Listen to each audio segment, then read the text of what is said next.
चाकू डाकू के पास में भी होता है और चाकू डॉक्टर के पास में भी होता है। डॉक्टर उसी चाकू से किसी की जान बचा सकता है तो डाकू उसी चाकू से किसी की जान ले सकता है। दोष चाकू का नहीं है, प्रयोग करने वाले का है।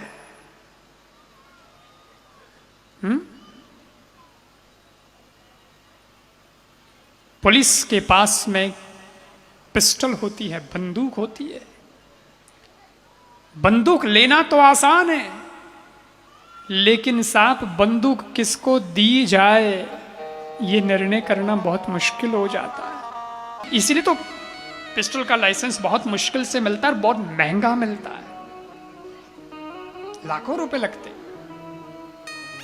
लेकिन ये जब नासमझों के हाथ में आ जाती है तो खून की नदी बह जाती है, फिर दुखद होता है। आज जैसे परीक्षित को शाप लगा है तो शमिक मुनि को तकलीफ है कि ऐसे राजा को क्यों शाप लगाया। ऐसे ही कोई अच्छा व्यक्ति जब दुनिया से चला जाता है तो अपने को भी दुख होता है कि ऐसे व्यक्ति की तो समाज को जरूरत थी, वो क्यों चला गया। सबसे पहले तो हम राष्ट्रीय राजपूत करणी सेना के स्वर्गस्थ अध्यक्ष श्री सुखदेव सिंह जी गोगा मेडी को हम श्रद्धांजलि देते हैं। सबसे पहले तो हम उनको श्रद्धा सुमन समर्पित करते हैं।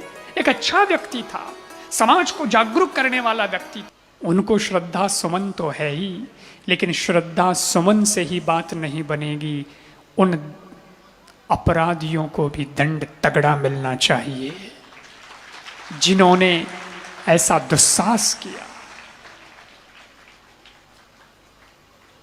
अंगुलियां तो उठेंगी, प्रशासन पर भी उठ सकती हैं और भी सब पर उठ सकती हैं।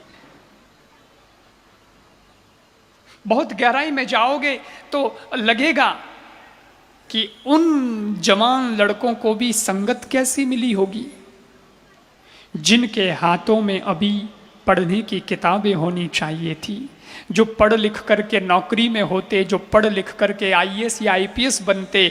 उनके हाथ में ऐसे ही बिना सोचे समझे बंदूकें किसने थमा दी और किसने उन्हें इस प्रकार की सलाह दी, और वो भी किसकी संगत में थे। सोचना तो पड़ेगा, प्रश्न तो कई जगह उठेंगे। लेकिन जो हुआ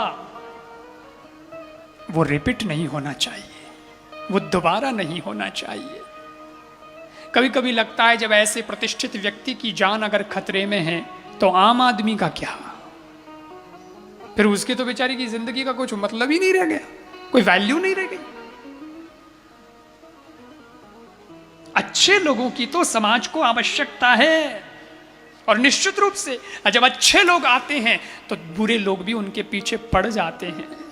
ऐसे में उन अच्छे लोगों की सुरक्षा का भी जिम्मा सरकार या प्रशासन के हाथ में होता है। और ये इस प्रकार के कांड, इन पर रोक लगनी चाहिए। जब इस प्रकार की घटनाओं को देखते हैं, सुनते हैं, कल ही की घटना है, ये तो बिल्कुल ताजी घटना है, और एक अच्छे व्यक्ति का दुनिया से चले जाना सबको दुखी करता है। इसलिए निवेदन कर रहा हूं कि इस पर चिंतन होना चाहिए, मंथन होना चाहिए।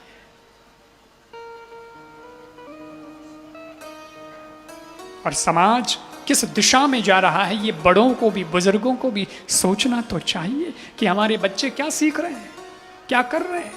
अपराधी युवा नहीं होना चाहिए, युवा होना चाहिए तो ऐसा होना चाहिए जिस युवा पर हम भी गौरव कर सकें। अब जिसने दिन दहाड़े जाकर के वहां 4 बंदूक की गोलियां दनादन दनादन मार दी और वो चले गए, तो क्या उसमें कोई वीरता का कार्य किया है? वो कायर लोग हैं जिन्हें उनकी प्रसिद्धि, जिन्हें उनकी सफलता स्वीकार्य नहीं थी। अगर इतना ही तुम्हें था तो तुम भी आगे बढ़ते और तुम भी अपने जीवन में अच्छे कार्य करके दिखाते। उन्होंने जो किया उससे भी अच्छे कार्य करके दिखाते तो पता चलता कि तुम्हारी युवानी भी रोशन हो गई।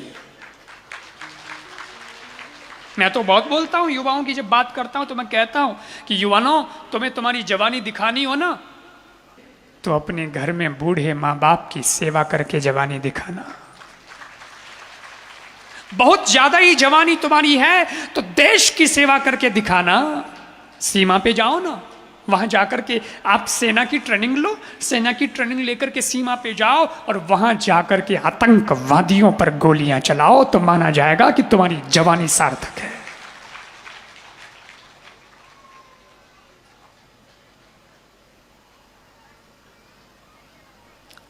तो श्रद्धा सुमन तो समर्पित हम करते ही हैं, लेकिन हम ये भी मांग करते हैं कि दोषियों को दंड शीघ्राति शीघ्र मिलना चाहिए।